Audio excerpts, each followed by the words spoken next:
Chapter 1281. Magbabayad ako ng 5 milyong espiritual na bato. Agad na sumunod ang iba, bawat isa ay nagdeklara ng kanilang ambag sa desperasyon.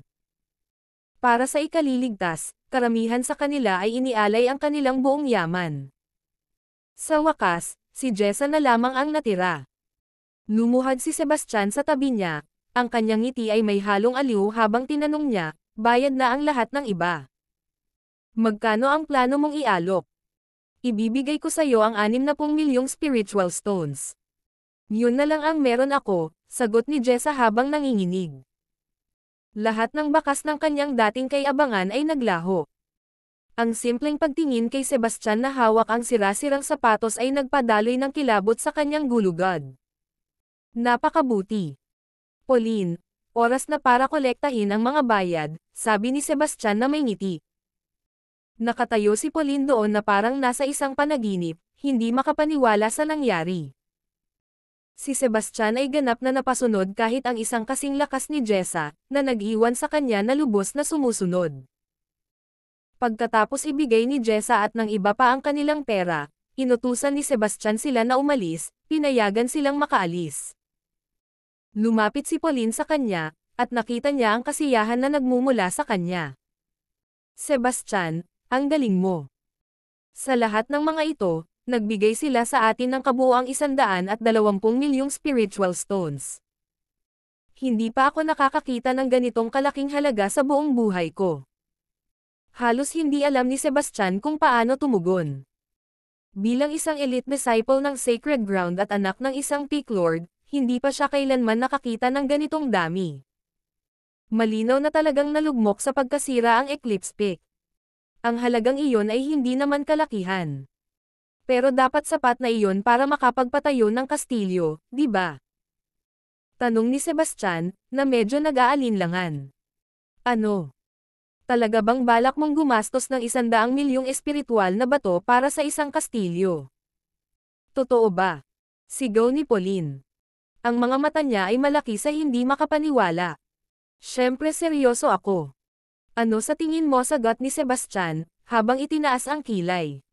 Nagbigay si Pauline ng isang nahihiyang ngiti. Akala ko ginagamit mo lang ito bilang dahilan para mangolekta ng pera. Tumawa si Sebastian. Talagang welcome ang pera, pero ang pagtatayo ng kastilyo ay isang seryosong plano. Ang Eclipse Peak ay nasa napakabagsak na kalagayan. Hindi nakapagtataka na wala tayong makuhang mga alagad. Pumunta ka sa pandayan at kumuha ng ilang mga master sa paggawa ng armas. Sabihin mo sa kanila na itinatayo namin ang kastilyong ito ayon sa pamantayan ng 100 milyong batong espiritu. Para sa mga nag-aaral, ang mga kastilyo ay hindi ordinaryong mga estruktura. Mula sa mga beam at column hanggang sa mga ladrillo at tile, bawat bahagi ay kailangang gawa sa mga pinong materyales. Ang buong estruktura ay sa kalalagyan ng mga guhit ng porma sayon, na tinitiyak ang walang kapantay na tibay at lakas. Sebastian, hindi ba medyo magarbo naman ang gumastos ng buong 120 milyong espiritual na bato para sa pagtatayo ng isang kastilyo? Paano kung itabi natin ang kalahati? Mungkahi ni Pauline. Akala niya sayang nagastusin ang lahat ng pinaghirapang pera sa konstruksyon ng maaari naman itong ipunan para sa paglinang ng mga yaman. Ang kastilyo ay maaaring maging mukha ng Eclipse Peak. Paano ito magiging ano pa kundi marangya? Sa totoo lang, sa tingin ko'y kulang ang 100 milyong spiritual stones. Gawin na lang nating 200 milyon, sagot ni Sebastian nang walang pakialam, habang ibinibigay kay Pauline ang isang spiritual card. Nang makita ni Pauline ang numero sa card, napanganga siya sa gulat, at napuno ng kawalang paniniwala ang kanyang mga mata. Halos hindi siya makapaniwala. Katatapos lang ibigay ni Sebastian ang isang card na may 100 milyong spiritual stones na parang wala lang. Ang kanyang walang pakialam na asal ay nagbigay ng impresyon na ang ganitong halaga ay walang halaga. Sebastian, paano ka nagkakaroon ng ganitong kalaking pera? Tanong ni Pauline na puno ng kuryosidad. Dati akong nagnegosyo at kumita ng kaunti, sabi ni Sebastian habang nagbabalumbon. Ngayon, pumunta ka sa armasan at simulan mo na. Mas maaga, mas mabuti. Pero Sebastian, may isa pang bagay. Tinuruan mo ng leksyon ang mga taong iyon kanina, at mga tauhan sila ni Adam. Siguradong babalik sila at magrereklamo. Paano kung maghanap ng gulo si Adam? Tanong ni Pauline nang may pag-aalala. Huwag kang mag-alala tungkol dyan, sabi ni Sebastian nang may kumpiyansa. Tungkol kay Adam, hindi ko siya seryoso. Sebastian, si Adam ay isang intermediate deity master. Kahit na may mga makapangyarihang artifact, hindi mo siya kayang talunin, sabi ni Pauline, habang lalong lumalalim ang kanyang pag-aalala. Sino ang mas malakas, si Adam o ang Holy Maiden? Tanong ni Sebastian na may ngiti. Siyempre, mas malakas ang Holy Maiden. Sandali. Kilala mo ba ang Holy Maiden? Namangha si Pauline at lumaki ang kanyang mga mata. Si Sebastian ay simpleng ngumiti at tumango. Biglang naintindihan ni Pauline. Ngayon, lahat ay naging malinaw. Nagtangkang hamanin ni Sebastian si Adam dahil may suporta siya ng banal na birhen. Samantala, bumalik si Jessa at ang kanyang grupo at agad na hinanap si Adam upang magreklamo. Nang marinig ni Adam ang buong kwento, nagalit siya ng todo. Sebastian Wilder. Paano mo nagawang saktan ang aking babae? Ngayon, pagbabayaran kita ng mabigat. Chapter 1282. Ang mukha ni Adam ay puno ng galit, at may mga ugat na namumuo sa kanyang noo. Lumingon siya kay Jessa, at isang sinag ng awa ang kumislap sa kanyang mga mata. Sinabi niya ng mahinahon, sobrang nagdusa ka na. Dito ka lang at magpahinga. Hahanapin ko ang healing na iyon at aayusin ko ito para sa iyo. Puno ng luha ang mga mata ni Jessa, ang kanyang mukha ay puno ng pasasalamat. Tumango siya ng bahagya, at nanginginig ang kanyang boses nang sabihin niyang, "Salamat, Ginoong Adam." Walang pag-aalinlangan, pinangunahan ni Adam sina Jimmy, Camden, at ang iba pa, na mabilis na nagpunta patungo sa Eclipse Peak.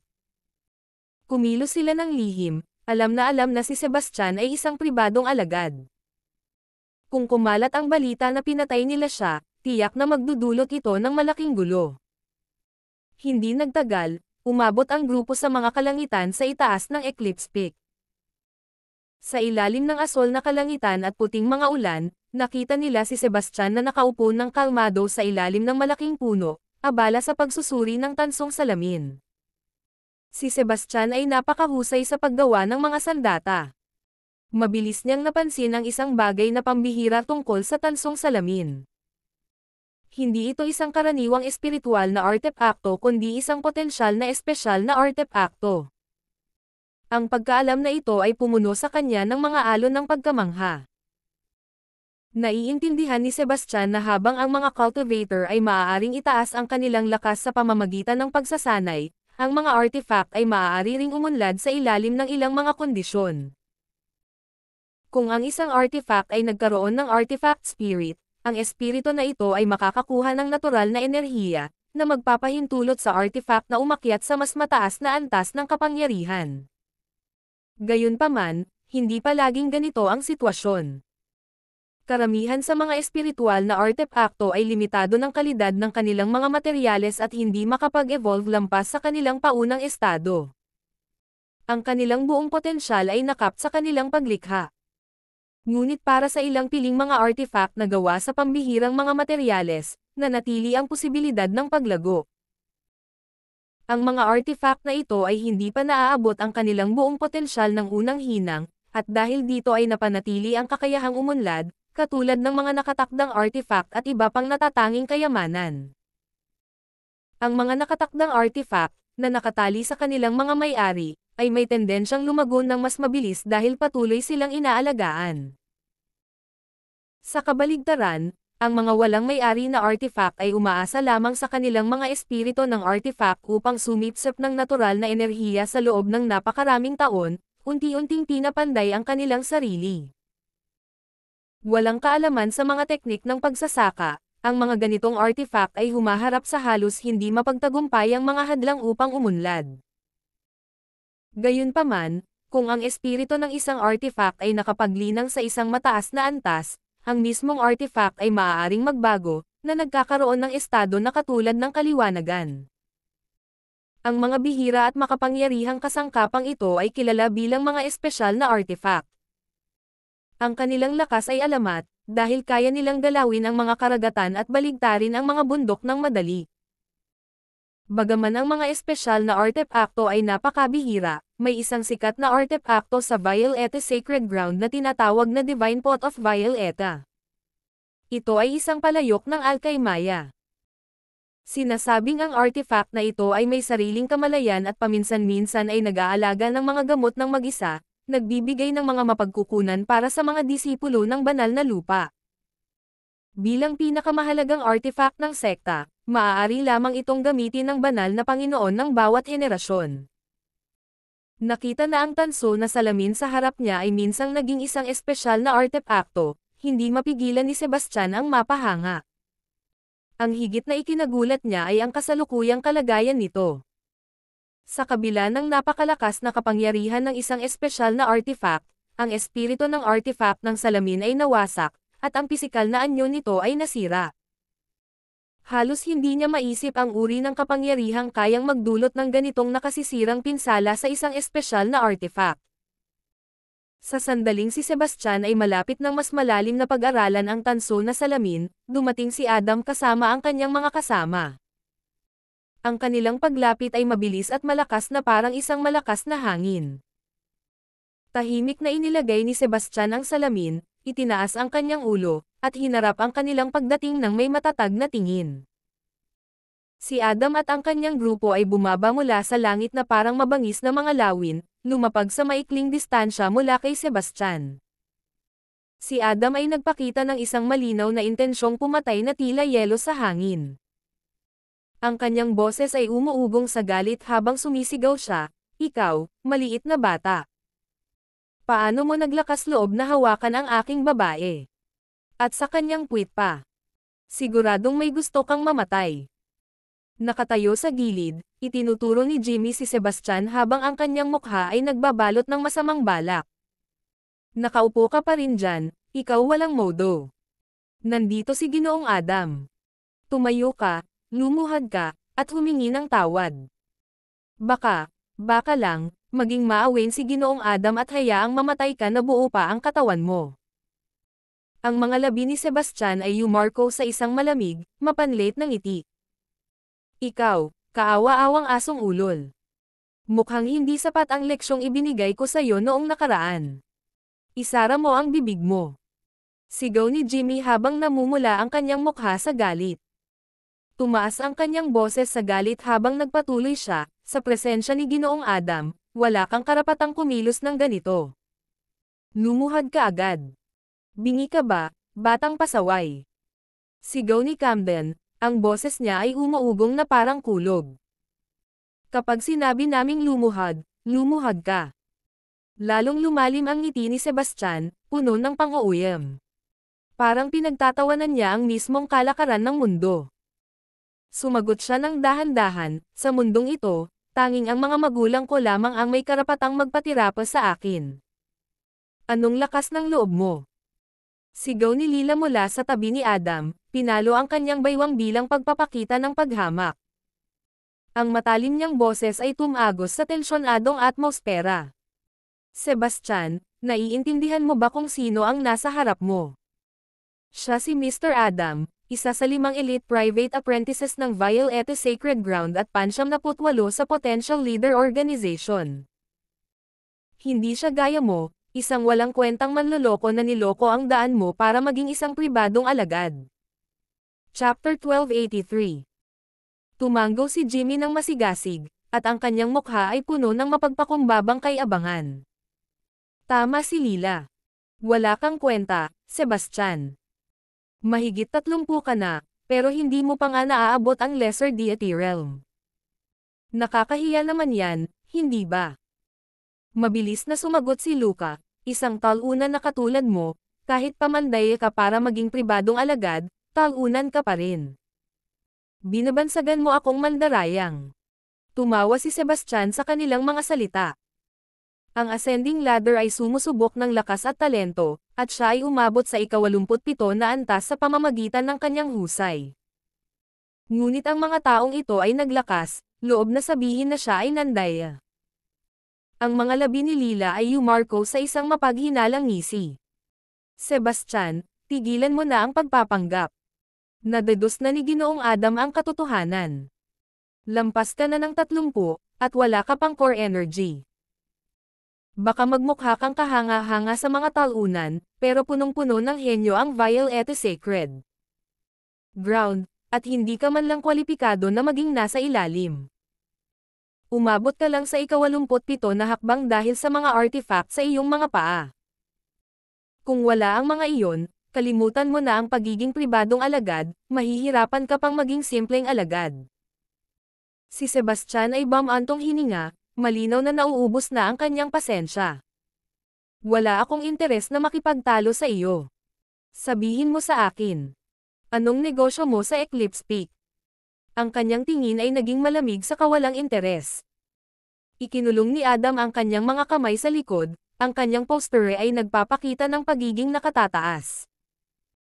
Isang malamig na ngiti ang sumilay sa kanyang mga labi habang sinabi niya, mas mayabang ka pa kaysa sa akala ko, pero may kapalit ang kay-abangan. At anong presyo sa tingin mo ang dapat kong bayaran? Ang tono ni Sebastian ay puno ng aliw. Ang kanyang kasalukuyang ekspresyon ay kalmado ngunit may pang-aasar. Pumikit ang mga mata ni Adam, at ang kanyang boses ay puno ng pang-aasar habang sinabi niya, alam mong si Jessa ang aking babae, ngunit naglakas loob ka pang saktan siya, at sa kanyang puwit pa. Iyan ay isang hayagang hamon sa aking kapangyarihan. Bilang paggalang sa ating pinagsasaluhang sekta, bibigyan kita ng pagkakataon. Pugutan mo ng kakayahan ang iyong pagsasanay, putulin mo ang parehong kamay mo, at palalayain kita. Tumawa ng malakas si Sebastian doon. Sa wakas, nalaman na niya. Ang mga taong ito mula sa banal na lupa ay lahat kumikilos na para bang sila'y hindi matitinag, at ang kanilang mga ego ay labis na pinalaki. Sa ay mas naliligaw ng landas kaysa sa susunod. Nang makita ni Lila na nakaupo pa rin at hindi kumikilos si Sebastian, agad siyang nagalit, bakit ka pa rin nakaupo dyan na parang tanga? Binigyan ka ni Ginoong Adam ng pagkakataong mabuhay. Lumuhad ka at pasalamatan siya. Tumingin si Sebastian kay Lila, ang kanyang mukha ay pinalamutian ng mapanlit ng ngiti. Lila, kung gusto mong maging alipin ng iba, karapatan mo yan, pero huwag kang lumuhad sa maling paa. Kung kailangan mong lumuhad, dapat sa akin. Isara mo ang bibig mo. Dumilim ang mukha ni Lila habang sumigaw siya, ang maging alipin ni Ginoong Adam ay isang karangalan. Isang walang kwentang mandiraya tulad mo, na halos hindi makapasok sa hanay ng mga pribadong alagad, ay naglakas loob pang magmungkahi na isang marangal na tao tulad ko ay luluhod sa iyo. Hindi ka man lang karapat-dapat. Ang boses ni Adam ay naging malamig at matalim. Ang pasensya ko ay nauubos na. Bibigyan kita ng 10 segundo pa. Kung hindi mo pipigilan ang iyong pagsasanay at babuliin ang iyong mga braso, mawawalan ka ng karapatang mabuhay sa mundong ito. Nang marinig ni Sebastian ang ultimatum ni Adam, ang kanyang mga labi ay bumangon sa isang malamig na ngiti. Adam, sa tingin mo ba ay na-corner mo na ako? Di ba halata? Sagot ni Adam nang may kay-abangan, ang mga mata niya'y puno ng tiwala sa sarili. Kung gusto kitang patayin, magiging kasing dali lang ng pagdurog sa isang insekto. Huwag mong isipin na ang pagkakaroon ng ilang artifacts ay nagbibigay sa iyo ng karapatan na kumilos ng ganito sa aking harapan. Ang iyong kahabag-habag na antas ng pagsasanay ay hindi man lang makakakuha ng kahit kaunting potensyal nila. Parang determinado kang maranasan ang kapangyarihan ng aking mga artifact, sabi ni Sebastian habang dahan-dahan siyang tumayo, nag-iinit na parang nag-aalmusal. Sige. Ipapagkakalob ko ang hiling mo. May balak ka bang makipaglaban sa akin? Ang mga labi ni Adam ay umikot sa isang pang-aasar. Binabalaan kita, mamatay ka na, akala mo ba may karapatan kang hamanin si Ginoong Adam? Talagang wala kang kaalam-alam. Lila ang pahayag na may hayagang paghamak. Naiintindihan ko, Sabi ni Sebastian, ang tono niya ay puno ng pang-aalaska. Siguro'y gumaling na ang mga pasa mo. Mukhang kailangan kitang paalalahanan kung ano ang pakiramdam nito. Si Lila at ang iba pa ay nagngangalit sa galit. Si Ginoong Adam ay pupunitin ka sa pira-piraso. Tingnan natin kung gaano kakayabang kapag wala ka ng buhay. Chapter 1284. Sumimangot si Sebastian, ang kanyang ekspresyon ay puno ng paghamak. Sabi niya ng tamad, mahilig ka talagang makipag-usap. Kung makikipaglaban ka, bilasan mo. Huwag ka nang magpaligoy-ligoy pa.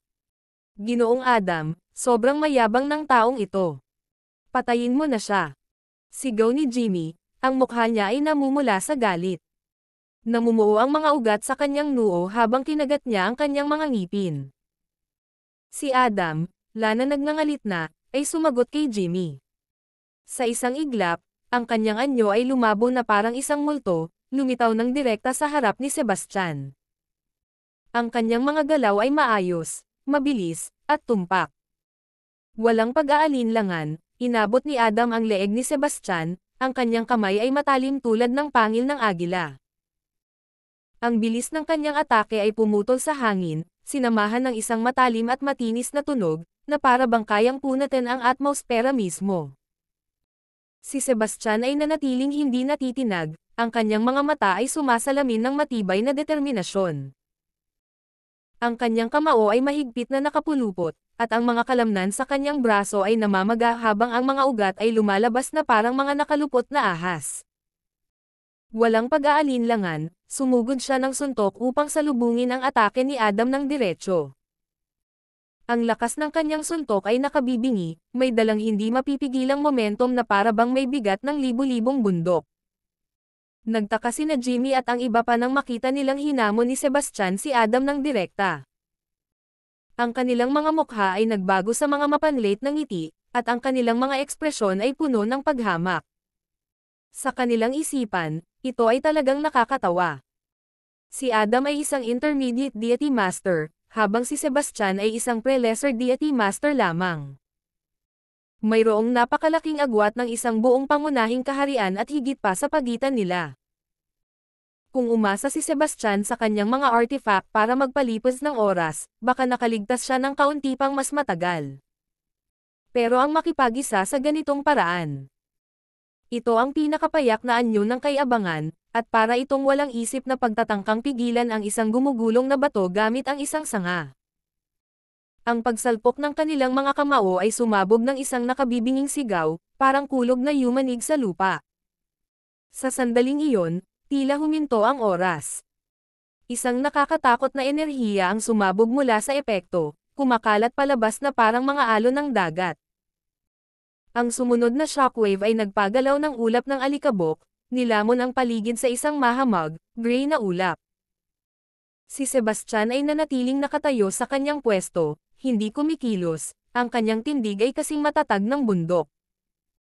Ang kanyang mga paa ay tila nakatali sa lupa habang nananatiling hindi matitinag at matatag. Sa kabilang banda, ang ekspresyon ni Adam ay biglang nagbago. Ang pagkabigla at kawalang paniwala ay nakaukit sa kanyang mukha. Natisod siya pabalik ng paulit-ulit, bawat hakbang ay nag-iiwan ng malalalim na bakas na parang mga bunganga sa lupa. Ang matinding puwersa ay tila pinipiga ang lupa sa ilalim niya. Umabot ng 5 o 6 na hakbang bago nakabawi si Adam sa kanyang balanse. Ang kanyang dugo ay sumiklab ng mabangis sa loob ng kanyang katawan, at muntik na siyang samukan ng isang bangkos ng dugo. Ano? Si Jimmy at ang iba pa ay tuluyang nabigla sa eksena. Naduraj ang kanilang mga panga, at lumaki ang kanilang mga mata sa hindi makapaniwalang pagkamangha, hindi makapaniwala sa kanilang nasaksihan. Lahat sila ay naniwala na sa isang harapang laban, lubos na matatalo ni Adam si Sebastian. Ngunit ang resulta ay kabaligtaran. Kung ang pangyayaring ito ay ikukwento sa iba, walang maniniwala rito. Si Adam ay labis ding nagulat. Ang kanyang mga pupil ay biglang kumunot, at ang kanyang paghinga ay naging hindi regular. Paano ka naging ganito kalakas?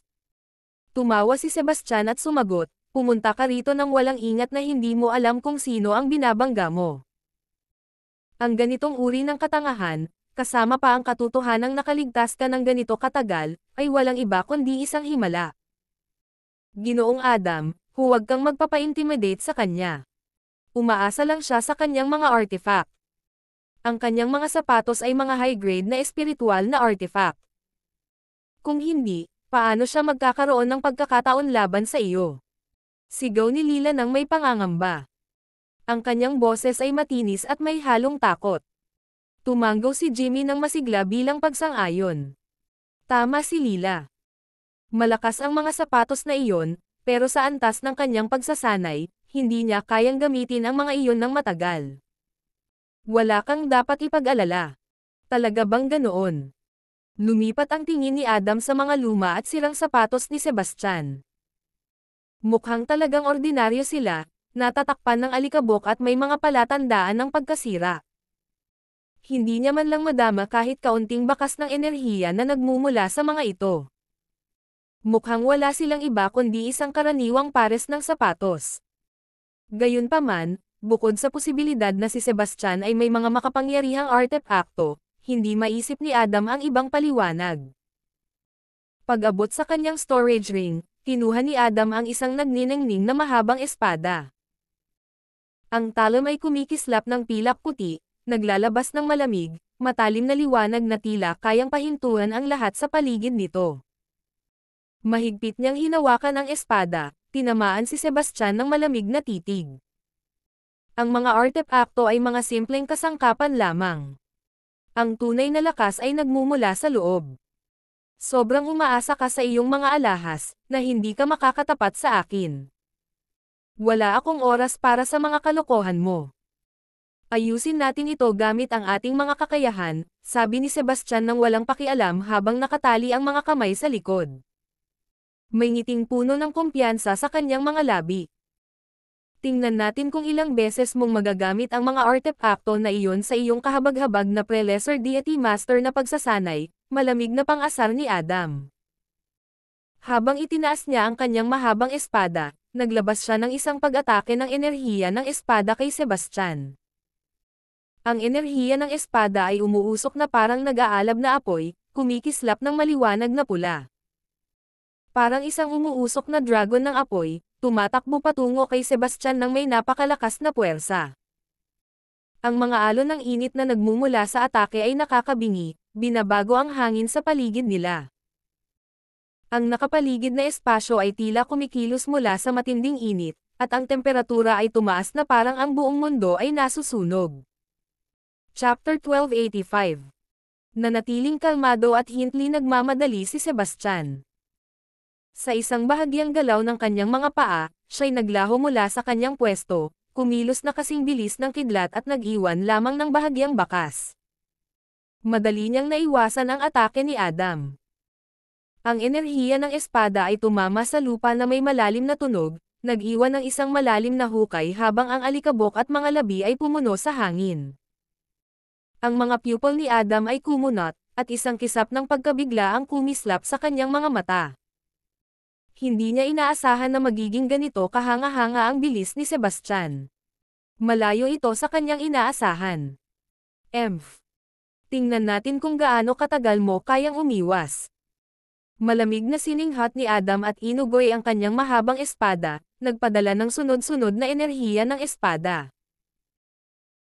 Ang mga palo ay bumuhos na parang malakas na bagyo, pinipigilan ang bawat daanan ng pagtakas na maaaring tahakin ni Sebastian gamit ang kanyang Phantom Stride. Si Sebastian ay kumilos ng may nakakatakot na biyaya.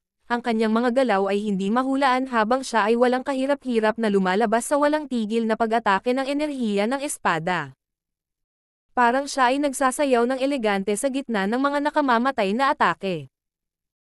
Paminsan-minsan, lilito siya sa likod ni Adam, nagpapalabas ng tumpak at nakal-alasong mga atake na halos imposibleng mahulaan o mapigilan. Bagaman napakalakas ni Adam, ang walang kapantay na bilis ni Sebastian ay nagdulot sa kanya ng labis na paghihirap. Napilitang maging ganap na depensibo mabilis na inalog ni Adam ang kanyang espada, lumilikha ng isang hindi matibag na pader ng enerhiya sa kanyang paligid upang mapigilan ang walang humpay na pag-atake ni Sebastian. Shit! Bakit ang lakas ng batang ito? Naisip ni Adam, habang tumataas ang kanyang pagkabigo sa bawat segundo. Nagalit siya nang malaman na siya ay dinipiga hanggang sa kanyang mga limitasyon ng isang tao na kasing mababa ng ranggo ng Pre-Lesser Deity Master. Kontrolado mo ang dalawang mataas na antas na espiritual na artepakto ng sabay-sabay, hindi mo ito kayang panatilihin ng matagal. Kapag naubos na ang iyong enerhiya, pagbabayaran kita sa kaiyang ito. Ang kawalang pag-asa ay lumukab sa kanyang mga galaw habang galit na pinapakita ni Adam ang kanyang espada, nakatuon sa pagtiis sa unos at paghihintay na maubos ang espiritual na enerhiya ni Sebastian. Pagkarinig sa mga salita ni Adam, naglabas si Sebastian ng malamig na tawa. Sa paglipas ng mga taon, maingat na pinino ni Sebastian ang Harmony Blade, binago ito sa isang mababang antas na espiritual na artifact, bagaman ito ay mas mababa kaysa sa mid-grade spiritual artifact ni Adam. Ang kapangyarihan ng espada ay maihahambing dahil sa kasanayan at masusing pagpapahusay ni Sebastian sa Phantom Stride. Maayos na nagmanyobra si Sebastian sa hangin sa mga likido at hindi mahuhulaan na galaw. Ang Harmony Blade ay kumikislap ng nakakatakot sa kanyang kamay habang pinapawalang bisa ang bawat atake ng enerhiya ng espada ni Adam at patuloy na umuusad patungo sa kanya. Si Jimmy at ang iba pa ay labis na nagulat sa tanawin sa harapan nila. Ang Adam na palagi nilang tinitingala bilang isang hindi matitinag na tao ay napipilitang umatras ng paunti-unti kay Sebastian. Kung hindi nila ito nakita sa kanilang sariling mga mata, hindi nila ito paniniwalaan kahit pa sila'y pinukpok ng husto. Papaano ang lalaking ito ay napakalakas? Lumulaki ang mga mata ni Lila, puno ng gulat at hindi makapaniwala. Tama. Isa lang siyang Pre-Lesser Deity Master. Kahit pa may mga high-grade spiritual artifacts siya, hindi siya dapat ganito kalakas. Atin ang pagkontrol sa mga high-grade spiritual artifacts ay kumakain ng napakalaking halaga ng spiritual energy. Paano niya kayang mapanatili ito ng ganito katagal? Si Jimmy ay kapwa nagtataka habang ang kanyang mukha ay nagpakita ng labis na pagdududa. Si Adam ay ganoon din ang pagkabigla, nagsisimula na siyang maunawaan ang katotohanan. Ang nakabibighaning lakas ni Sebastian ay hindi dahil sa pag-asa sa mga mataas na antas ng espiritual na mga artepakto. Sa halip, ang kanyang likas na lakas ng katawan ay umabot sa isang ganap na nakakatakot na antas. Nakakita na si Adam ng mga master ng body refinement noon, ngunit ang kanilang mga kakayahan ay karaniwang katumbas lamang ng mga nasa lesser deity realm. Ngunit si Sebastian, na may hawak na isang mababang uri ng espiritual na artifact, ay nagawang lubos na talunin siya. Ito ay lubos na hindi maunawaan. Nagbanggaan ang dalawa mula sa lupa hanggang sa kalangitan, na si Sebastian ay may hindi mapapasinungalingang kalamangan. Hindi nakapag-counter si Adam sa alinman sa kanyang mga atake at napilitang maging ganap na depensiba. Sebastian, paano kung tapusin na natin ito dito? Tanong ni Adam, nahihirapang pigilan ang walang humpay na mga palo ni Sebastian. Sa puntong ito, ang lahat ng dating kay-abangan ni Adam ay tuluyan nang nawala. Ang takot ay pumalit dito habang ang kanyang mga mata ay nagkanulo ng kanyang takot. Siya ay, walang duda, natatakot. Lalong lumala ang galit ni Sebastian habang umuusad ang labanan, ang kanyang mga palo ay parang mga alon ng dagat na hindi mapipigilan. Bawat hampas ay tumama na parang bundok na bumabagsak. Bawat bangga ay nagdulot ng matinding panginginig sa katawan ni Adam. Kung hindi siya umatras habang lumalaban, bumagsak na siya sa ilalim ng presyon. Noong una, gusto mo akong patayin. Ngayon na natatalo ka, gusto mo nang huminto. Mag-dream ka, Sebastian ang pahayag, ang boses niya'y malamig at walang anumang damdamin. Si Adam ay parehong galit at takot. Sebastian, huwag kang masyadong mayabang. Akala mo ba natatakot ako sa'yo? Ang mukha ni Sebastian ay nagbago sa isang mapaghambog na ngiti. Adam, ang lakas mo ay katanggap-tanggap sa pinakamainam. Pero sa aking paningin, wala ka ng iba kundi isang maliit na abala. Ang pagpatay sa iyo ay kasing dali ng pag-flick ng aking pulso. Napaka-arogante mo. Sigaw ni Adam sa galit. Maaaring kahanga-hanga ang iyong kapangyarihan, pero wala kang kakayahang patayin ako. Chapter 1286. Little Olga. Ang mukha ni Sebastian ay nagliwanag ng isang makahulugang ngiti. Sa isang iglap, ang kanyang anyo ay lumabo, at siya ay lumitaw sa harap ni Adam, pinalo ang kanyang espada pababa ng may napakalakas na puwersa. Nagbago ng labis ang ekspresyon ni Adam nang maghari ang takot sa kanya. Mabilis niyang itinaas ang kanyang espada upang harapin ang atake. Isang malakas na tunog ang umalangaw-ngaw sa hangin. Nang buong katawan ni Adam ay nanginginig ng mabangis, ang kanyang pagkakahawak ay napunit habang dumudugo ang kanyang mga kamay. Ang kanyang katawan ay bumagsak ng walang kontrol patungo sa lupa. Nabigla, hindi maunawaan ni Adam kung ano ang nangyari. Ang kalaban na itinuring niyang wala ng iba kundi isang langgam ay nagpapakita ng labis na kapangyarihan. Si Sebastian ay ngumisi ng malamig at bumaba ng mas mabilis, muling inatake si Adam gamit ang kanyang espada. Ang pag-atake ay parehong mabangis at kasing bilis ng kidlat. Ang mukha ni Adam ay pumuti na parang puting papel. Sobrang gusto niyang umiwas pero napagtanto niyang imposibleng mangyari iyon. Wala nang ibang pagpipilian, muli niyang itinaas ang kanyang espada bilang depensa. Sa isa pang napakalakas na pagsabog, nahulog ang espada ni Adam mula sa kanyang pagkakahawak, lumipad sa hangin habang ang kanyang katawan ay tumilapon na parang sirang saranggola. Pagkatapos ay bumagsak siya ng mabigat sa lupa. Si Sebastian ay lumapag ng may kagandahan habang ang kanyang kamay ay humawak sa Harmony Blade. Itinutok niya ang dulo nito ng diretso kay Adam na may malamig at matigas na tingin.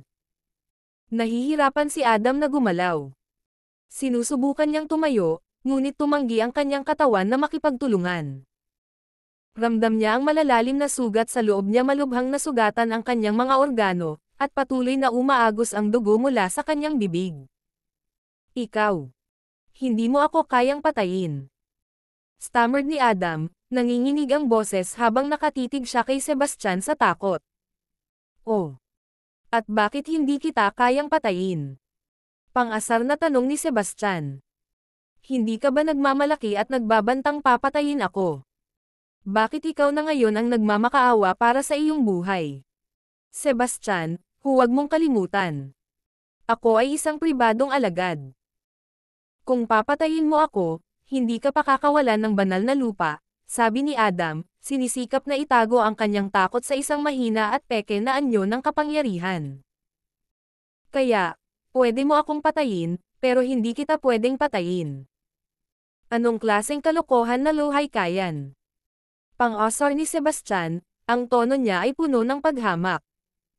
Agad na nagmakaawa si Adam, mali ako. Kasalanan ko ito. Paumanhin, Sebastian.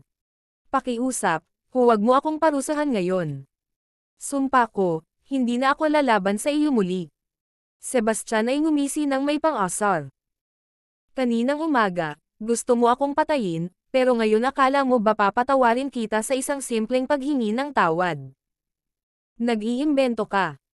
Agad na nagdagdag si Adam, Sebastian hindi, Ginoo Wilder. Ang tunay na mga salarin ay sina Jimmy at ang mga iyon. Kayo, lumapit dito at ipaliwanag ang sarili ninyo. Si Jimmy at ang iba pa ay halos mawalan na ng bait sa takot. Plano nilang umalis ng tahimik, ngunit ang galit na sigaw ni Adam ay halos nagpawala sa kanilang kontrol. Nakaharap sa pagpapatuloy o pagtakas, natigilan sila, lubos na hindi sigurado kung ano ang gagawin. Nakita ni Adam ang kanilang pag-aalinlangan, at sumigaw siya ng may mapanlikhang tingin, kung may isa sa inyo ang magtatangkang tumakbo, sisiguraduhin kong wala kayong magiging libingan. Natatakot, si Jimmy at ang kanyang grupo ay nagmadali papunta kay Adam, lunuhod sa kanilang mga tuhod. Ang kanilang mga mukha ay mapatla, at sila ay nanginginig ng hindi mapigilan. Itinuro ni Adam sila at sinabi, Sebastian, kasalanan nila lahat. Inakusahan ka bilang Silver Masked Lord, at sinabing nilandi mo ang aking kasintahan. Kumilos ako sa galit at pumunta rito para harapin ka dahil sa kanilang mga kasinungalingan. Ginoong Wilder, pakiusap, kawan nyo kamil pakiusap, patawarin nyo kami. Paulit-ulit na nagmamakaawa sina Jimmy at ang iba pa. Tumawa ng malamig si Sebastian, binigyan ko kayo ng pagkakataon noon, pero hindi ninyo ito pinahalagahan. Wala nang pagpatawad. Huwag nyo kaming patayin. Nagmamakaawa kami, Ginoong Wilder. Patawarin nyo kami sa pagkakataong ito, at gagawin namin ang lahat ng gusto nyo. Sila'y lumuhad at pinagsasampal ang kanilang mga ulo sa lupa sa kawalang pag-asa. Sa harap ng kamatayan, wala silang pinagkaiba sa mga karaniwang tao. Lila gumapang papunta kay Sebastian, humahawak sa kanyang manggas. Sebastian, please, para sa ngalan ng ating panahon bilang mag-asawa, pakawalan mo ako sa pagkakataong ito. Nangako akong hindi ko na ito uulitin. Lumuhad si Sebastian at hinawakan ang kanyang baba. Sabi niya sa isang mapanlate na tono, Lila, ilang pagkakataon na ba ang ibinigay ko sa'yo?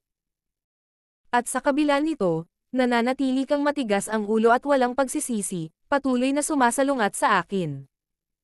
Akala mo ba'y bibitawan kita sa pagkakataong ito? Habang tumutulo ang mga luha sa kanyang mukha, nagmamakaawa si Lila, naiintindihan ko na ngayon. Talaga. Pakiusap, bigyan mo ako ng pagkakataon na ito. Nangako ako na ito na ang huli. Lalay ko ang sarili ko sa iyo ng buong buo at paglilingkuran kita sa kahit anong paraan na gusto mo. Gagawin ko ang lahat. Ang kanyang mga salita ay isang hindi mapagkakamalang alok. Chapter 1287. Ngumisi si Sebastian. Isa kang babaeng madalas mangako pero hindi tumutupad. Paano ako magtitiwala sa'yo? Sebastian, swear ko, sa pagkakataong ito magiging iba. Pakisuyo, maniwala ka sa akin sa pagkakataong ito, at nangangako akong hindi ka magsisisi, same time na nangako ni Lila. Sige. Bibigyan kita ng huling pagkakataon. Pumili ka sa kanila at patayin mo sila, sabi ni Sebastian habang tinuturo si Jimmy at ang iba pa. Mas malalakas pa sila sa akin. Paano ko sila mapapatay? Sagot ni Lila ng mahina. Lumingga si Sebastian kay Jimmy at sa iba pa. Makinig kayong mabuti. Isa sa inyo ang papatayin niya. Walang pinapayagang lumaban o gumamit ng espiritual na enerhiya para protektahan ang sarili. Kung susundin ninyo, may kaunting pag-asa pa. Pero kung may sino man ang magtatangkang lumaban o tumakas, papatayin ko sila agad. Habang nagsasalita siya, humugot si Sebastian ng isang kristal na orb. Ito ay isang memory orb, na kayang mag-record ng mga imahe, na parang isang modernong kamera. Hinugot ni Lila ang kanyang espada at naglakad sa likod ni na Jimmy at ng iba pa. Naiintindihan niya ang plano ni Sebastian ang mag-iwan ng ebidensya ng kanyang pagpatay sa mga kapwa-disipulo upang hindi siya kailanman makapagsalangsang sa kanya sa hinaharap. Ito ay magtitiyak na mananatili siyang nasa ilalim ng kanyang kontrol sa buong buhay niya. Ngunit sa sandaling ito, wala nang ibang pagpipilian si Lila. Kung tatanggihan niyang pumatay ng isang tao, hindi siya papatawarin ni Sebastian. Si Jimmy at ang iba pa ay lumuhad sa lupa, nanginginig. Pati si Adam ay walang exception. Dahil siya ay malubhang nasugatan, wala siyang kakayahang labanan si Sebastian at walang pagkakataong makatakas. Ang tanging magagawa niya ay manalangin para sa awa. Humugot ng malalim na hininga si Lila. Ginawa niya ang kanyang desisyon at itinusok ang kanyang espada sa dibdib ng isang alagad na nagngangalang Benny Edwards. Ang mga natitirang disipulo ay bahagyang huminga ng maluwag, natutuwa na nakaligtas sa sandaling iyon, bagaman hindi nila pinabayaang magbaba ng kanilang bantay. Alam nila na malayo pa si Sebastian sa pagtatapos. Tumanggaw si Sebastian sa kasiyahan. Napakabuti. Mula sa sandaling ito, ikaw ang aking personal na katulong. Susundin mo ang aking mga utos ng walang tanong. Salamat, Sebastian, sa pagligtas sa aking buhay. Mabilis na lumuhad si Lila at ipinahayag ang kanyang pasasalamat. Bagaman nawala ang kanyang kalayaan, kahit papaano ay napanatili niya ang kanyang buhay. Kainin mo ito, sabi ni Sebastian, inihagis ang 100 pagbutong kapsula kay Lila. Agad itong nakilala ni Lila. Nakita na niyang ininom ni Sierra ang parehong pil dati. Naalala rin niya na binanggit ni Sebastian ang nakakatakot na mga epekto nito. Kapag na-activate na ang lason, iiwan nito ang isang tao sa kalagayan na mas masahol pa sa kamatayan. Noong una, inisip ni Lila na baka mayroon pa siyang pagkakataong makaligtas. Maaari niyang itago ang kanyang pagkakakilanlan, at magsimula muli, kahit na may nakuhang ebidensya ng kanyang pagpatay sa isang kapwa-disipulo. Pero kung nilunok niya ang daang bahong pil, mananatili siyang nasa ilalim ng kontrol ni Sebastian magpakailanman. Ngunit, wala siyang pagpipilian. Pilit niyang nilunok ang tableta. Pagkatapos, ibinaling ni Sebastian ang kanyang tingin kay Adam. May maliwanag na ngiti na kumakalat sa kanyang mukha. Ngayon, ikaw na ang magpakita ng katapatan. Mula sa natitirang mga tao, pumili ka ng isa at patayin sila. Halos umiiyak na si Jimmy at ang iba pa. Sa sandaling ito, para silang mga tupa na naghihintay ng kat-avan, walang magawa naghihintay ng katayan, walang magawa at takot na takot. Si Adam ay naglabas ng bahagyang buntong hininga ng ginhawa bago iniunat ang kanyang kamay. Mula sa ilang talampakan ang layo, isang mahabang espada ang lumipad papunta sa kanyang kamay. Pinagpasa niya at pinutol ang leeg ng isa sa mga disipulo ng walang pag-aalinlangan. Hindi masama. Ngayon, tapusin mo na ang natitira, utos ni Sebastian ng kalmado. Ginoong Wilder, maawa sinubukan ni Jimmy at ng iba na makiusap, ngunit hindi binigyan ni Adam ng pagkakataon. Sa isang galaw ng kanyang talam, isang enerhiya ng espada ang nagputol ng ulo sa kanilang lahat. Isinagawa ni Sebastian ang lahat gamit ang memory orb, tinitiyak na walang ebidensyang hindi nasusuri. Pagkatapos, inihagis niya ang isa pang pil na may 100 lason kay Adam. Lunukan mo. Tumingin si Adam sa tableta nang may pagdududa. Ano ito? Tanong niya nang may pagdududa. Ngumiti si Sebastian, ang tono niya ay halos kaaya-aya habang ipinaliwanag niya, ito ang daang bahong pil, isang espesyal na timpla ko. Pagkatapos mong inumin ito, kakailanganin mo ang antidote tuwing 6 na buwan. Kung hindi, kapag na-activate ang lason, magiging mas masahol pa ang iyong kapalaran kaysa kamatayan. Gusto mo akong kontrolin habang buhay. Imposible yan. Itinaas ni Adam ang kanyang espada, itinutok ito kay Sebastian habang ang kanyang mga mata ay kumikislap sa malamig na determinasyon. Ang pagsuko sa akin ang tanging pagpipilian mo, sagot ni Sebastian, ang boses niya'y malamig at matatag. Chapter 1288. Matagal na nakatitig si Adam kay Sebastian. Parang handa na siyang sumugod ng ilang beses, pero matapos ang maingat na pag-iisip, sa huli ay ibinaba niya ang kanyang espada. Kahit sa kanyang pinakamalakas na kalagayan, hindi kayang talunin ni Adam si Sebastian. Ngayon na siya ay nasugatan, alam niyang anumang padalos-dalos na aksyon ay magdudulot ng kanyang kamatayan. Sige. Kukunin ko na, sabi ni Adam habang ibinabalik ang kanyang mahabang espada sa kaluban. Kinuha niya ang daang lasong pil mula kay Sebastian at nilunok ito. Lumuhad si Adam sa isang tuhod at sinabing may paggalang, ipinapangako ko ang aking sarili sa iyo, Ginoong Wilder. Ilipat ang mga katawan at dalhin si Lila sa personnel hall. Ay reassign siya sa Eclipse Peak. Hindi ba't madali lang yan para sa'yo? Tanong ni Sebastian. Isa sa alang-alang ko na tapos na, Ginoong Wilder. Madali lang ito para sa akin, sagot ni Adam nang may kumpiyansa. Si Lila ay isang bagong inisyatibong alagad lamang. Sa kanyang katayuan bilang isang pribadong alagad, isang salita lamang sa pinuno ng personnel hall ang sapat na upang ayusin ang bagay na iyon.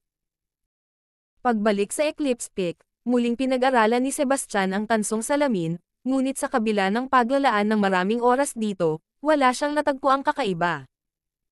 Dahil sa biglang pagnanais, nagpasya siyang subukang itali ito gamit ang dugo. Pinabayaan niyang mahulog ang isang patak ng dugo sa salamin at pinuno ito ng espiritual na enerhiya. Agad na naglabas ang tansong salamin ng nakakasilaw na liwanag at nagpakawala ng napakalakas na alon ng enerhiya. Ang lakas ng enerhiyang ito ay mas malaki kaysa noong ginamit ni Jessa ang salamin, na tila kakaiba kay Sebastian. Isang 7-bitong lesser deity master tulad ni Jessa ay dapat na mas epektibong magamit ang salamin. Kung ikukumpara, hindi pa naaabot ni Sebastian ang lesser deity realm. Sa lohikal na pag-iisip, hindi niya dapat na ma-unlock ang buong potensyal nito, ngunit kabaligtaran ang nangyari. Dumating ang pagkaunawa sa kanya. Ito ay isang espiritual na artepakto na dinisenyo para sa aktibo at pasibong batay na espiritual na enerhiya, at ang kanyang sariling espiritual na enerhiya ay perpektong tumutugma sa ganitong uri. Pinahintulutan siyang ganap na gamitin ang kapangyarihan ng tansong salamin. Nang ginamit ni Jessa ang salamin, ipinakita na nito ang kapangyarihan na malapit na sa antas ng isang mataas na uri ng espiritual na artifact. Ngayon, sa paggamit ni Sebastian sa salamin, ang potensyal nito ay maaaring makipagsabayan sa tunay na mga artepakto ng mataas na antas, lalo na kapag siya ay pumasok sa lesser deity realm. Ang mga artepakto ng mataas na antas ng espiritu ay labis na makapangyarihan at kilalang mahirap ipatayo. Karamihan sa mga intermediate deity masters ay umaasa pa rin sa mid-grade na mga espiritual na artepakto. Hawak ni Sebastian ang salamin na may ngiting puno ng kasiyahan. Mula ngayon, tatawagan kitang Harmony Mirror. Ang tansong salamin, na ngayon may bagong pangalan, ay magiging isa sa mga trump card ni Sebastian sa hinaharap. Nasa isip ng ilagay ni Sebastian ang Harmony Mirror nang bigla itong kumilos ng bahagya, parang may mahiwagang puwersa na tumatawag sa kanya. Sa simula, hindi siya sigurado. Ngunit habang naglalakad siya na hawak ang salamin, ang mga reaksyon nito ay lumakas ng husto. Ito ang nagpatibay sa kanyang hinala. Gabay ng Harmony Mirror, nakarating si Sebastian sa gilid ng isang matarik na bangin. Ang lugar ay desyerto at walang laman, ngunit ang reaksyon ng salamin ay nagpakita na ang mahiwagang puwersa ay malapit. Bukod pa rito, si Sebastian mismo ay nakaramdam ng isang makapangyarihang koneksyon, na para bang mayroong isang bagay na umaabot sa aktibo at pasibong enerhiya. Tinapik niya ang gilid ng bangin gamit ang kanyang kamay, at sa kanyang gulat, natuklasan niyang ito ay butas. Ipinatong niya ang kanyang palad sa bato, at pinakawalan ang kanyang lakas. Sa isang malakas na pagsabog, bumagsak ang dingding ng bangin, na nagbukas ng isang malalim at madilim na kuweba. Pumasok si Sebastian sa yungib. Bagaman ang loob ay madilim na madilim, ang kanyang mataas na paningin bilang isang cultivator, kasama ang kanyang espiritual na pandama, ay nagbigay daan sa kanya na makita ang lahat ng malinaw. Ang yungib ay maliit at hindi masyadong malalim. Naabot niya ang dulo nito pagkatapos ng ilang hakbang. Sa harap niya ay may nakaupo na isang matandang kalansay sa isang meditasyon na posisyon. Ang mga labi ay napaka-brittle na ng bahagyang hinawakan ni Sebastian, nagkalasog ito at naging alikabok, na nag-iwan ng isang singsing para sa imbakan at isang sirang espada na nakahiga malapit. Kinuha ni Sebastian ang sirang espada at sinuri ito. Noong una, ito ay isang mataas na antas na espiritual na artepakto, ngunit ngayon ay labis na nasira na. Matagal nang naglaho ang espiritu ng artifact nito, na nag-iwan dito bilang isang piraso ng scrap metal. Susunod, kinuha niya ang singsing na imbakan ng espasyo, naramdaman niyang likas na ang bagay na hinahanap niya ay nasa loob nito.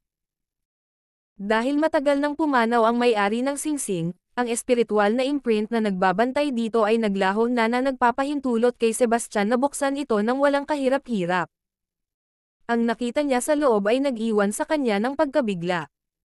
Nakatambak sa loob ng singsing ang mga espiritual na bato, na umabot sa hindi bababa sa ilang bilyon. Bukod pa rito, mayroong napakaraming espiritual na damo, mga tabletas, at mahigit 10 mid-grade na espiritual na artepakto, kasama na ang higit sa 60 low-grade na espiritual na artepakto. Ang bilang ng mga mahiwagang artifact ay lumampas sa 100. Gayunpaman, ang talagang nakakuha ng kanyang atensyon ay isang piraso ng metal. Ang laki at material nito ay kapareho ng nakuha niya dati na naglalaman ng isang teknik sa pagsasaka. Chapter 1289. Ang hinahanap ni Sebastian ng walang tigil ay natagpuan ng napakadali sa huli. Inisip niya na ang pagpunta sa Eclipse Peak at pagkuha ng susunod na bahagi ng teknik sa paglinang ay mangangailangan ng malaking pagsisikap. Hindi inaasahan, natagpuan niya ito ng mas maaga. Nais na kumpirmahin ang kanyang natuklasan, agad na kinuha ni Sebastian ang metal na plato. Pinutol niya ang kanyang palso at hinayaan niyang tumulo ang kanyang dugo sa ibabaw nito. Habang sinisipsip ng plato ang kanyang dugo, nagsimula itong maglabas ng mahinang liwanag. Di nagtagal, nagsimulang lumitaw ang mga salita, unti-unting bumubuo. Sa loob lamang ng ilang sandali, na-memorize ni Sebastian ang nilalaman ng buo. Tulad ng kanyang hinala, naglalaman ang piraso ng fifth turn na teknik sa pagsasaka. Ang pagkakasunod-sunod ay tila halos itinadhana. Mula sa unang pagbabago hanggang sa pangalawa, pangatlo, pang-apat, at ngayon ang panglima, bawat isa ay pumasok sa kanyang pag-aari sunod-sunod, na parang ginagabayan ng isang hindi nakikitang kamay.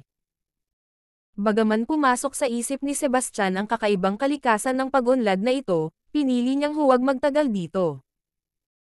Ngayon na hindi na niya kailangang mag-alala tungkol sa pagkuha ng teknik sa pagsasaka, ang susunod na focus niya ay alamin kung paano makondense ang kanyang core energy sa lalong madaling panahon. Naalala niya ang kasunduan nila ni Azrael. Kung magagawa niyang alisin si Ezra, iaalay niya ang sarili nito sa kanya. Sa kanyang pangunahing asensya, magagawa niyang i-condense ang kanyang pangunahing enerhiya at makapasok sa lesser deity realm. Gayunpaman, hindi magiging madali ang pagpatay kay Ezra. Bilang isa sa mga nangungunang eksperto ng Potential Leader Organization na nasa ika-16 na posisyon, siya ay isang matinding kalaban. Bagaman ang mga ranggo ay minsang hindi tumpak, nagbibigay pa rin ito ng mahalagang pananaw. Nakipaglaban na si Sebastian kay Ellis, na nasa ika-13 pwesto sa parehong chart. Kahit na hindi kasing antas ni Ellis si Ezra, hindi magiging malaki ang agwat. Batay sa kanyang kasalukuyang lakas, naramdaman niyang kaya niyang talunin si Ezra. Gayunpaman, ang pagpatay sa kanya ng tuluyan ay isang ganap na ibang bagay. Mangailangan ito ng maingat na pagpaplano at walang kapintasan na estratehiya. Ito ay hindi isang bagay na dapat madaliin. Kinakailangan itong pag-isipan ng mabuti. Bago umalis, inilibing ni Sebastian ang mga buto ng may tamang paggalang. Batay sa mga pahiwatig na natagpuan niya sa singsing ng imbakan, napagtanto niya na ang mga labi ay pagmamay-ari ni Lucian Escoffier, ang unang Peak Lord ng Eclipse Peak. Mahigit 8,000 taon na ang nakalipas, si Lucian ay misteryosong nawala ng walang bakas. Isipin mong dito na siya nagwakas, tahimik na pumanaw habang nagmumuni-muni. Ako, si Sebastian Wilder, hindi tumatanggap ng pabor ng libre. Dahil kinuha ko ang iyong mga pag-aari, nangangako akong ibabalik ang Eclipse Peak sa dati nitong kaluwalhatian bilang kabayaran, solemneng nangako ni Sebastian. Sebastian, ayos ka lang ba? Tanong ni Pauline nang may pag-aalala pagbalik niya. Ano bang pwedeng mangyari sa akin? Tingnan mo. Ayos na ayos ako, sagot ni Sebastian na may magaan na ngiti. Okay lang naligtas ka. Pero napansin ko ang mga senyales ng laban doon. Anong nangyari? Tanong ni Pauline. Si Jimmy at ang grupo niya lang ulit. Naayos na ang bagay, kaya wala nang dapat ipag-alala, sabi ni Sebastian habang nakangiting casual. Napansin ni Pauline na ayaw nang magpaliwanag pa ni Sebastian, kaya hindi na niya tinuloy ang usapan. Sa halip, itinuro niya ang isang malaking grupo sa malayo at sinabi, naanyayahan ko na ang mga tao mula sa armas. Nagbayad na ako sa kanila ng 100 milyong espiritual na bato, at ang natitirang 100 milyong bato ay babayaran sa pagkakompleto. Tinawag ni Sebastian ang lahat ng 60 miyembro ng koponan ng armas at ipinaliwanag ng detalyado ang kanyang mga kinakailangan. Gusto niya ng isang napaka-secure na kastilyo na kayang tiisin ang mga atake mula sa isang intermediate deity master. Gayunpaman, malinaw na hindi sapat ang 200 milyong espiritual na bato. Kaya, nagpa siya si Sebastian na dagdagan ang budget ng karagdagang 300 milyong espiritual na bato at personal na lumahok sa pagukit ng mga guhit ng porma sayon. Samantala, sa isang nakatagong mansyon sa kuwebo sa pangunahing tuktok, nakaupo si Porter sa kanyang silya, ang kanyang mukha madilim at maalon. Sa harap niya ay nakatayo ang dalawang elite na disipulo at isang lalaking nasa katanghaliang gulang. Ang manggas ng gitnang laking lalaki ay pinalamutian ng 5 gintong guhit, na nagmamarka sa kanya bilang isang nakatatandang miyembro ng panloob na sekta. Banal na anak, maaari ko bang malaman kung ano ang kailangan mo sa akin? Bahagyang yumoko ang 18 nakatatanda, Maxwell Hackney. Mayroon siyang ngiting mapagpanggap sa kanyang mukha. Bagaman siya ay isang nakatatandang miyembro ng panloob na sekta. Ang boses ni Porter ay malamig nang sinabi niya, nagpadala ako ng ilang tao para asikasuhin si Sebastian, pero lahat sila ay nawawala na. Pinaghihinalaan kong baka patay na sila.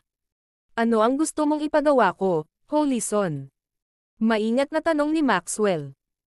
Ang mga bagong alagad ay kinakailangang sumailalim sa isang pagsubok, hindi ba? Narinig ko ikaw ang namamahala dito. Kapag natapos na ang pagsubok, ayaw kong makita ang lalaking iyon na bumalik, malamig na sinabi ni Porter. Agad na naintindihan ni Maxwell ang mga intensyon ni Porter. Holy Son, huwag kang mag-alala, ginagarantiya ko na hindi siya babalik ng buhay. Chapter 1290. Ang oras ay lumipas ng mabilis, at isang buwan ang lumipas sa isang kisap mata. Isang napakagandang palasyo na yari sa ginto ang lumitaw sa Eclipse Peak. Mayroong 2 bulwagan sa magkabilang panig, na may mga silid na sapat upang maglaman ng 12 tao. Gumastos si Sebastian ng 500 milyong espiritual na bato upang itayo ang palasyo na ito at labis siyang nasiyahan sa kabuoang resulta nito. Ginoo Wilder, salamat. Matapos ang palasyo, ipinahayag ni Pauline ang kanyang pasasalamat kay Sebastian. Bakit mo ako pinasasalamatan? Ito ang aking responsibilidad, sagot ni Sebastian, nakangiti. Napaiyak si Pauline dahil alam niyang ito ay dapat na responsibilidad ng banal na lupa o ng Peak Lord, kahit papaano. Bilang isang baguhan na kakapasok lang sa kanila, hindi naman talaga kinakailangan ni Sebastian na gawin ito. Nang malaman niyang gumastos siya ng 500 milyong espiritual na bato, parang napunit ang kanyang puso. Kung ikukumpara, mas kalmado si Lila kaysa sa kanya dahil alam niya ang background ni Sebastian bilang boss ng Supreme Merchants Guild. Ang Supreme Merchants Guild ay lumalago araw-araw at ngayon ay ang pangalawang pinakamalaking negosyo pagkatapos ng Skyward Chamber of Commerce sa katimugang rehiyon. Bukod dito, inaasahang malalampasan nito ang Skyward Chamber of Commerce. Para sa mga karaniwang tao, ang 500 milyong espiritual na bato ay isang napakalaking halaga, ngunit para kay Sebastian, ito ay tila isang maliit na bahagi lamang ng isang malaking yelo sa ilalim ng tubig. Ginoo, tumatagal na. Dapat na tayong umalis, paalala ni Lila. Kailangang lumahok ang isang baguhan sa newcomer assessment 1 buwan pagkatapos sumali, at ngayon na iyon. Tumanggaw si Sebastian at tumalon sa hangin kasama si Lila, lumilipad patungo sa lugar ng pagtitipon. Ngayon, si Lila ay isa ring alagad sa Eclipse Peak, ngunit sa pangalan lamang. Sa katotohanan, siya ay katulong ni Sebastian, na nag-aalaga sa kanyang mga pang-araw-araw na pangangailangan. Para sa mayabang na si Lila, ito ay tiyak na isang pagdurusa, ngunit wala siyang ibang pagpipilian kundi ang magpatuloy upang mabuhay. Gayunpaman, kamakailan lamang ay tinanggap na niya ito dahil naging mabait si Sebastian sa kanya at kay Pauline. Hindi lang siya nagbigay sa kanila ng maraming mga gamot, kundi nagbigay din siya ng isang kamangha-manghang teknik sa pagsasanay. Bagaman ito ay unang bahagi lamang, mas mabuti ito kaysa sa mga teknik na kanilang ginagamit noon. Hindi nila alam, ang teknik mula kay Sebastian ay tinatawag na Donna Technique, ang kayamanan ng Phoenix Sacred Ground mula 100,000 taon na ang nakalipas.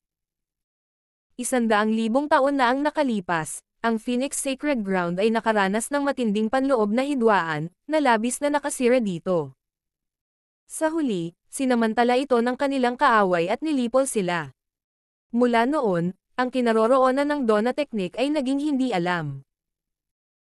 Sa wakas, ang teknik na ito ay napunta sa mga kamay ni Lazarus, at ipinasa niya ito kay Sebastian, na napagtanto na ang teknik na ito ay napakaangkop para sa mga kababaihan na mag-practice, anuman ang kanilang mga pangunahing katangian.